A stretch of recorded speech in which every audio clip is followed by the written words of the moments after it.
یا حقیقت میں جو سیلز ہوئیں اور جو کاغذ پہ رپورٹ کی گئی ان کے اندر فرق تھا، اور اگر تھا تو کتنا تھا، اور کس نے یہ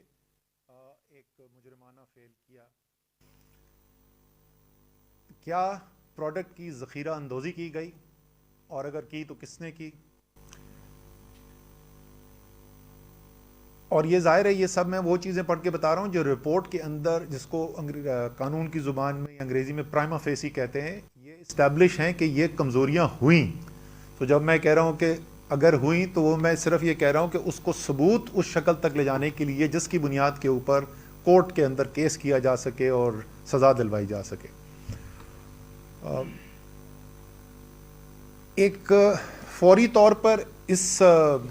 بحران کا حصہ تو نہیں، صرف اس بحران کا نہیں، لیکن کمزوریاں کچھ سسٹم کے اندر چلی آ رہی تھیں جس کے اندر بھی قانون کی خلاف ورزی ہے، وہ بھی ہم نے اس کے اندر شامل کیا ہے. مثلا پروویژنل مارکیٹنگ لائسنسز کے ایک ٹیمپرری مارکیٹنگ لائسنس دے دیا جائے اور اس کے بعد اس کا ناجائز استعمال کیا جائے. غیر قانونی ہاسپٹیلٹی ایگریمنٹس کیے جائیں، یعنی کہاں پہ رکھی جائے گی وہ پروڈکٹ، اس کے اوپر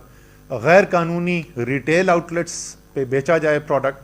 یہ تمام چیزیں جو ہیں وہ بھی اس فورنسک کا حصہ بنائی گئی ہیں، اور اس کے اوپر بھی قانونی کارروائی کرنے کے لیے کہا گیا ہے، کرمنل ایکشنز لینے کے لیے کہا گیا ہے. میں آگے آؤں گا کہ وہ جو صرف ہے کہ جو تھوڑی سی سزائیں ہیں کوئی جرمانہ کر دو، وہ نہیں. صرف ایک یہ بھی الزام ہے رپورٹ کے اندر، اس کے بارے میں کور کیا گیا ہے کہ تیل کی شپ آ گئی، وہ آؤٹر اینکریج کے اوپر کھڑی ہوئی ہے اور اس کو جان بوجھ کر برتھ نہیں کیا جا رہا تاکہ تاخیر کے ساتھ اس کو برتھنگ کی جا سکے، اور جب نئی قیمت کا اطلاق ہو جو زیادہ قیمت ہوگی وہ پھر اس کی برتھنگ کرائی جا سکے. جو ظاہر ہے اگر اس مقصد کے لیے کی گئی تو وہ غیر قانونی فعل ہے، اور اس کی بھی نشاندہی ہے رپورٹ میں. اس کی بھی فورینسک انویسٹیگیشن اور پن پوائنٹنگ کرنی ہے کہ کس کے خلاف قانونی کارروائی کر کے یہ کیا جائے. اور غیر قانونی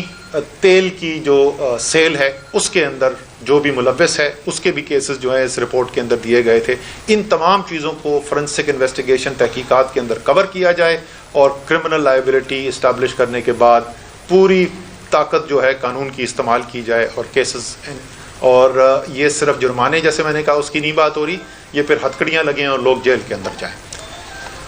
جو ادارے، سرکاری ادارے، ظاہر ہے آل مارکیٹنگ کمپنیز، جو ریٹیل پمپس ہیں، پیٹرول پمپس ہیں، ان کی تو فورینسک ہونا ہی ہے، لیکن اس فورینسک انویسٹیگیشن کا حصہ یہ بھی بنانا ہے کہ وہ سرکاری لوگ کون تھے جنہوں نے معاونت کی. ہم اس کے اندر تفریق کر رہے ہیں وہ کہ کوئی اچھا فیصلہ نہیں ہوا، وہ ایک الگ چیز ہے، لیکن جس نے ان مجرمانہ جو ایکشنز ہیں اس کے اندر معاونت کی اور اس کے شراکت دار بنے تو ان کی بھی نشاندہی کرنی ہے. اس کے اندر پیٹرولیم ڈویژن کے جو لوگ ہیں، پوری چین جو بھی اس کے ایکشنز کے اندر، ڈیسیشنز کے اندر انوالوڈ ہیں، ان کی انویسٹیگیشن. اوگرا جو ریگولیٹری اتھارٹی ہے ان کی انویسٹیگیشن. زیادہ تر یہ جو معاملات ہیں اور جو برتھنگ پلان سے ریلیٹڈ جو میں نے معاملات کہے اس کے اندر منسٹری آف میری ٹائم افیئر اور پورٹ اتھارٹی کے آفیشلز جو ان فیصلوں کے اندر براہ راست انوالو ہوتے ہیں ان کی انویسٹیگیشن کے لیے کہا گیا ہے. اس 90 دن کا پیریڈ جس کے اندر یہ فورینسک انویسٹیگیشن FIA نے مکمل کرنی ہے، اس پیریڈ کے اندر وزیر اعظم نے special assistant to the prime minister petroleum کے جو ہیں ندیم بابر صاحب، ان کو ہدایت دی ہے کہ وہ اپنے قلمدان سے اسٹیپ ڈاؤن کر جائیں، اور اسی طریقے سے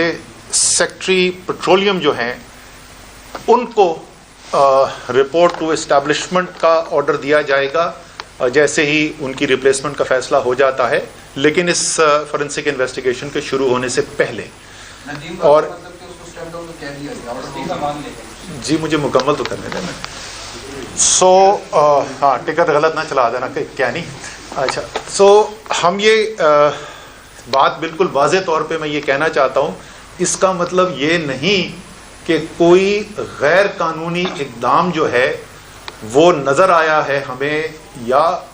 special assistant to the prime minister سے متعلق یا سیکٹری پیٹرولیم سے متعلق، لیکن پرائم منسٹر نے یہ فیصلہ کیا ہے کیونکہ پوری چین کی انویسٹیگیشن ہونی ہے، اربوں روپے کا قوم کو، عوام کو نقصان کی تحقیقات ہیں، اس لیے اس بات کو یقینی بنانے کے لیے کہ کوئی شائبہ بھی نہ ہو کہ اس پہ کوئی اثر انداز ہوگا جو ان فیصلوں کے اندر شامل ہو سکتا ہے اس چین کے اندر، اس لیے یہ دونوں حضرات کو کے لیے یہ ایکشنز دیے گئے ہیں۔ دوسری چیز جو ہے وہ انتظامی کارروائی ہے، یہ تو کرمنل ایکٹس ہے۔ باقی جیسے ہم نے کہا اس کے رپورٹ کے اندر نشاندہی کی گئی ہے آپریشنل فیصلوں کے اندر کمزوری،